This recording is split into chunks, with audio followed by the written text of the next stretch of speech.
Northwestern Railway had just been formed.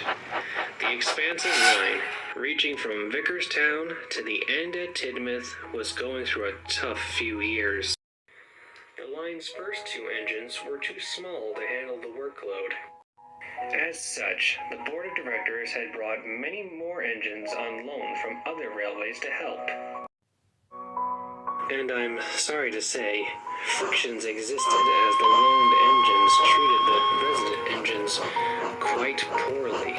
Oi you, take me coaches and up to it. Up to it yourself. I'm getting this train ready. Thomas scoffed. Typical little shunter. No sense of duty.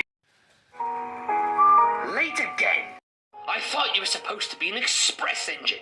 Another engine wheezed as Edward clanked into the station. Don't blame me. It was a faulty signal.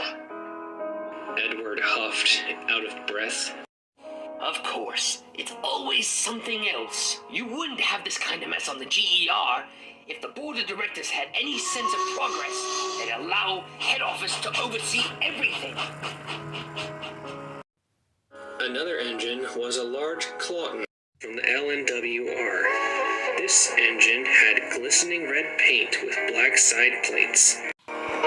This engine, named Afton, was more picky about the kinds of coaches he was given.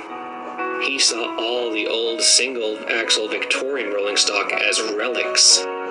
Like the other visiting engines, he was absolutely appalled at the idea of pulling goods trains, because to see a grand engine such as him doing so was an insult. One morning, Afton huffed into the station.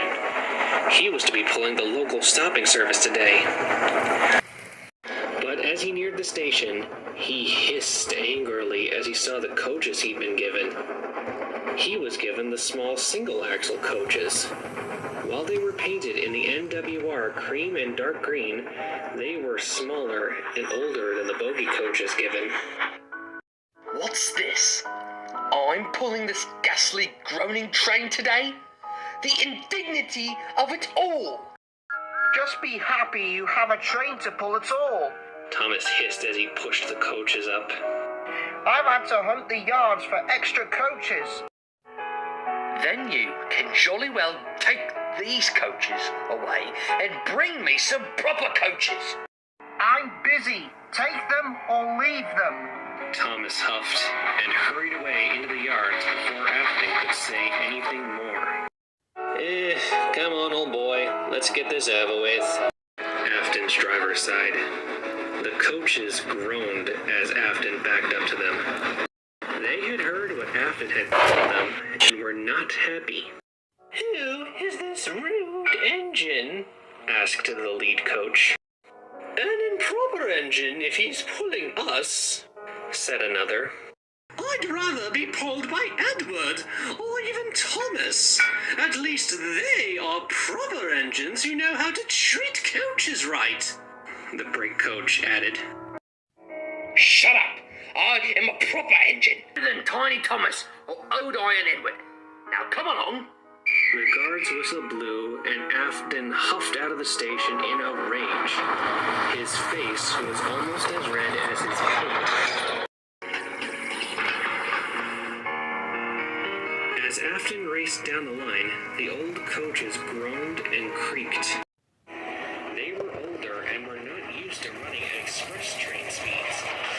They teared nervously as they rolled along. Slow down! Slow down! They wailed.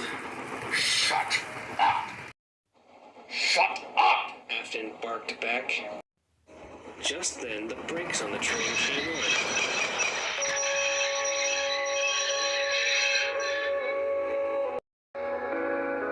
Afton stopped suddenly on the viaduct, grumbling dreadfully.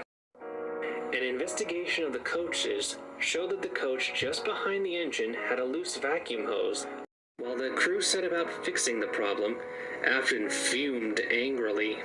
He thought the coaches were doing that on purpose, making him late. Eventually, the brakes came off and the train puffed away. When Afton arrived at the last station, the big red engine hissed mournfully as he moved around the yard to shunt his own coaches away.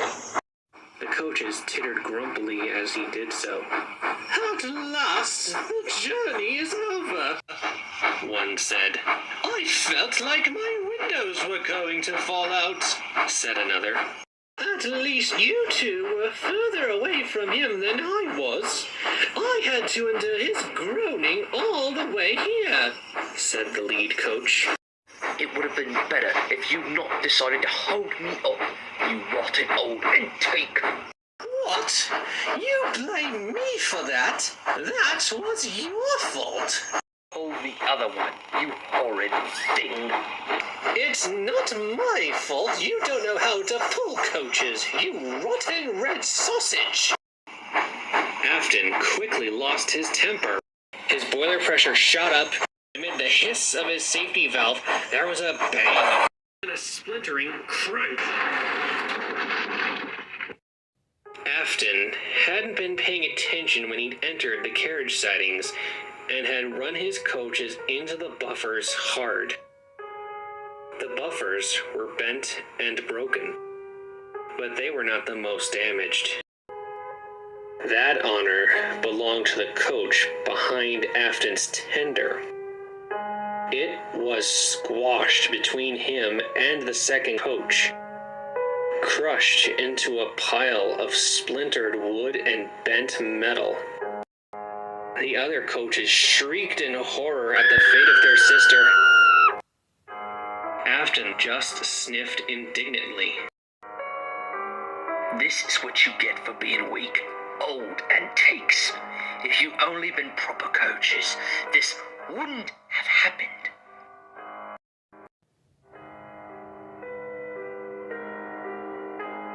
The directors were not happy with Afton's carelessness. One of them, a man named Topham Hatt, spoke the most severely. "If you were our engine, I'd send you away." Afton just sniffed. He didn't care at all. He watched as the broken coach was loaded into some trucks to be taken away.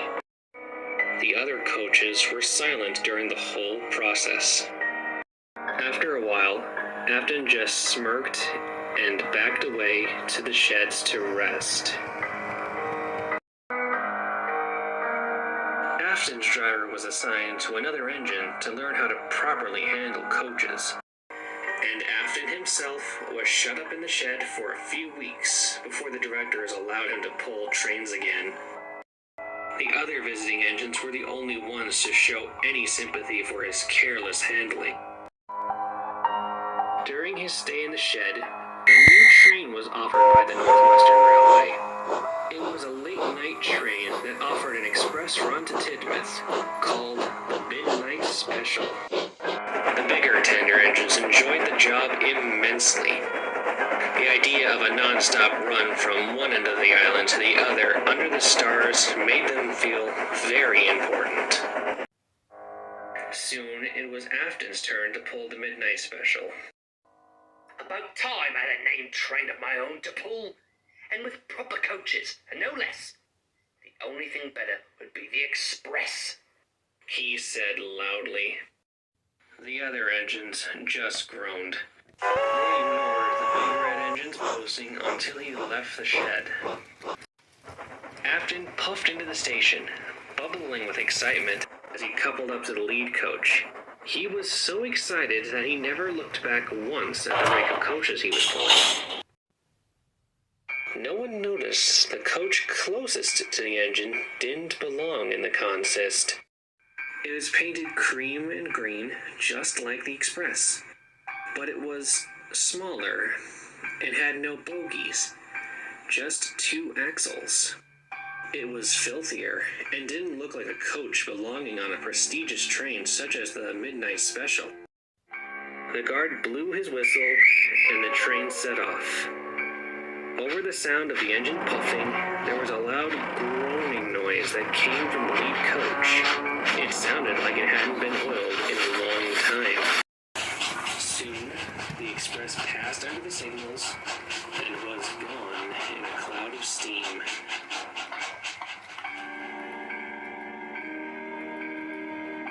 A phone rang in the signal box at Kelsthorpe Road. When the signalman answered it, it was a call from the signalman at Kildane. He wanted to know if the midnight special had passed through to check that the system was still operating. The Kelsthorpe signalman said he'd received a bell from the Crovansgate signal box a long time ago, but the express hadn't come yet. He checked his watch. The express was running half an hour behind.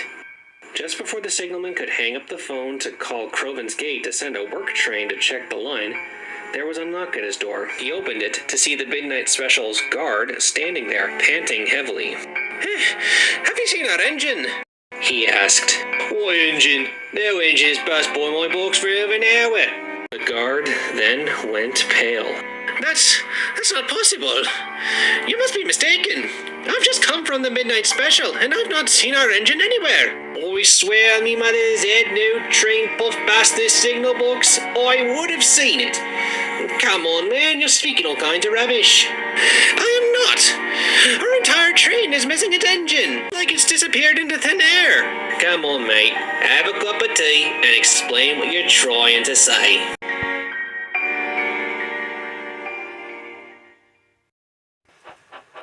The works train was soon dispatched from Crovansgate. They found all 6 express coaches sitting on the main line neatly, and the irate passengers. From passenger testimony, they said one moment the train was rolling along smoothly, then, after the tunnel, the train went slower and slower until the coaches ground to a halt. When they looked out the window to see what the problem was, they saw there was no engine at the front of their train. Workmen investigated the coaches for damage, but none was found. The coupling on the lead coach was intact.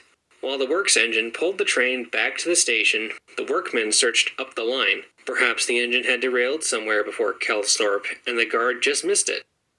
However, nothing. No trace of an engine, or even an accident, could be found. The engine crew was found the next morning, asleep on a bench at Crovansgate by a cleaner making the rounds before the first service of the day.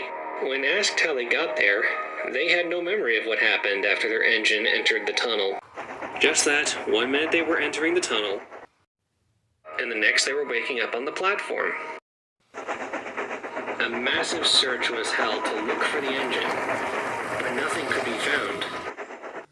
For a long time, the Midnight Express was discontinued as the more superstitious passengers refused to ride the express after midnight, worried that if a whole engine could vanish, then why not a whole train of passengers?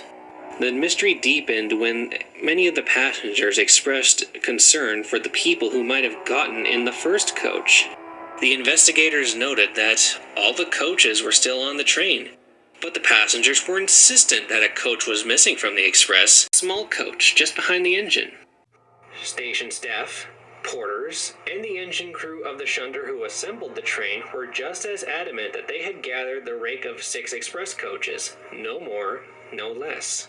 After extensive investigations, relief was brought to the passengers to hear that everyone who'd bought a ticket for the Midnight Express was accounted for. But the mystery remained. What happened to the engine and the alleged coach? How could an engine's crew wake up at a station with no memory of how they'd gotten there?